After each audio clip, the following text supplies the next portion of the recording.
அண்மை செய்தி பார்த்துக் கொண்டிருக்கிறோம்.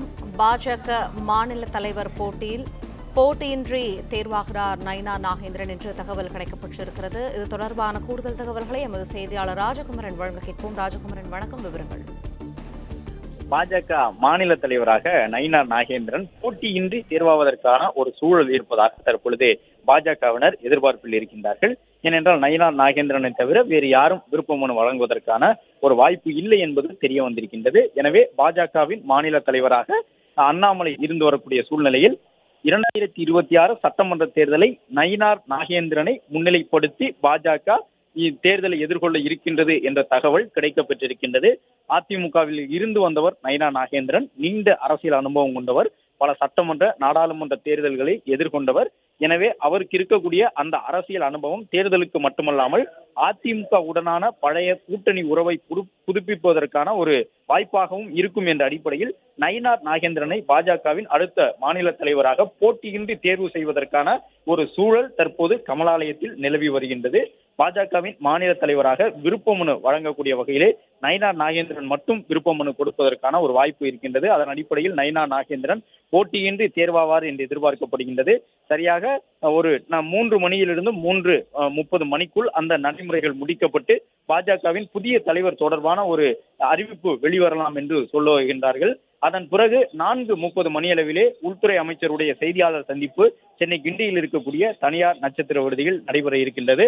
அந்த செய்தியாளர் சந்திப்பை நிறைவு செய்துவிட்டு உள்துறை அமைச்சர் நேரடியாக விமான நிலையம் சென்று, வேறு எங்கும் செல்லாமல் நேராக விமான நிலையம் சென்று அங்கிருந்து டெல்லிக்கு புறப்பட இருக்கின்றார் என்ற தகவலையும் கூறியிருக்கின்றார்கள். அமித்ஷா அவர்களுடைய வருகையின் மிக முக்கிய நோக்கமாக பார்க்கப்பட்டது தேசிய ஜனநாயக கூட்டணி தொடர்பான அந்த முழு முடிவுகளை அறிவிப்பார் என்று. ஆனால் இன்று பாஜகவின் மாநில தலைவராக அண்ணாமலை இருந்து வரக்கூடிய சூழ்நிலையில் நயினா நாகேந்திரன் விருப்ப மனு கொடுக்கின்றார். அவரை தவிர வேறு யாரும் விருப்ப மனு கொடுக்காமல் இருந்தால் அவரே மாநில தலைவராக வந்து விடுவார் என்று இருந்தது. கமலாலயத்தில் தற்பொழுது ஏராளமான பாஜக தொண்டர்கள் இருக்கின்றார்கள். நயினா நாகேந்திரனின் ஆதரவாளர்கள் மகிழ்ச்சியோடு இருக்கின்றார்கள். அவருக்கு மாநில தலைவர் பொறுப்பு கிடைத்து விட்டதாக நம்புகின்றார்கள்.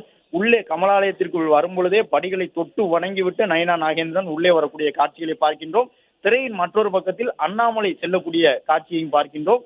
அந்த காட்சி என்னவென்றால் அண்ணாமலையினுடைய ஆதரவாளர்கள் தற்பொழுது சற்று மனச்சோர்வுடன் காணப்படுகின்றார்கள். தொடர்ந்து அண்ணாமலை மூலமாக பாஜகவில் இணைந்தவர்கள், அண்ணாமலை மீது மிகுந்த ஒரு தனிப்பட்ட முறையில் அண்ணாமலையை தலைவராக ஏற்றுக்கொண்டவர்கள், பாஜகவின் மாநில தலைவராக அவர் பின்னால் அணிவகுத்து வரக்கூடியவர்கள் சற்று மனச்சோர்வுடன் இருக்கக்கூடியதையும் பார்க்கின்றோம். ஒரே திரையில் 2 காட்சிகளை பார்க்கின்றோம். ஒன்று அண்ணாமலை தொடர்பானது, மற்றொன்று நயினா நாகேந்திரன் தொடர்புடையது. நயினா நாகேந்திரன் வரக்கூடிய அந்த பகுதியில் இருக்கக்கூடிய அனைவருமே அவரை வரவேற்று மகிழ்ச்சியோடு காணப்படுகின்றார்கள். அண்ணாமலையின் பின்பாக செல்லக்கூடியவர்கள் அண்ணாமலைக்கு ஆதரவாக முழக்கம் எழுப்பி செல்கின்றார்கள். மாநில தலைவராக அண்ணாமலை தொடர வேண்டும் என்பதே அவர்களுடைய விருப்பமாக இருக்கின்றது என்பதை இந்த ஒரே திரையிலிருந்து நாம் பார்க்க முடியும். இருவேறு காட்சிகள் ஒரே இடம் கமலாலயத்திற்குள் இருந்து. அண்ணாமலை வந்த உடனேயே அவருடைய ஆதரவாளர்கள், பாஜக தொண்டர்கள் அண்ணாமலைக்கு ஆதரவான ஒரு முழக்கத்தையும் எழுப்பினார்கள். முடிந்த அளவு அண்ணாமலையை நெருங்கி சென்று அவரே மாநில தலைவராக தொடர வேண்டும் என்று அவர்கள் பேசுவதற்கான முயற்சியில் ஈடுபட்டிருந்தாலும் அண்ணாமலை மாநில தலைவருக்கான அறைக்கு நேரடியாக நடந்து செல்லக்கூடிய காட்சிகளை பார்க்கின்றோம். அவருக்கு பின்பக்கமாக முழக்கம் எழுப்பியபடி தங்களுடைய கைகளை உயர்த்தி முழக்கம் எழுப்பியவாறு அண்ணாமலைக்கு ஆதரவு முழக்கத்தை எழுப்பிக் கொண்டு அவருடைய ஆதரவாளர்கள் பின்பக்கம் சென்று கொண்டிருக்கின்றார்கள். மற்றொரு பக்கம் பாஜகவின் புதிய மாநில தலைவராக பொறுப்பேற்பார் என்று எதிர்பார்க்கப்படுகின்ற நயினா நாகேந்திரன் அந்த புன்சிரிப்போடு கமலாலயத்திற்கு வரக்கூடிய காட்சியை பார்க்கின்றோம். கமலாலயத்தினுடைய படிகளை தொட்டு வணங்கி உள்ளே செல்கின்றார். உள்ளே சென்றவுடன் திருநீர் குங்குமம் வைத்து அங்கிருக்கக்கூடிய சிலைகளை வணங்குகின்றனர். பிளே ஸ்டோர் மற்றும் ஆப் ஸ்டோரில் இருந்து பாலிமர் செயலியை QR கோடு மூலம் பதிவிறக்கம் செய்யுங்கள். செய்திகளை உடனுக்குடன் பெறுங்கள்.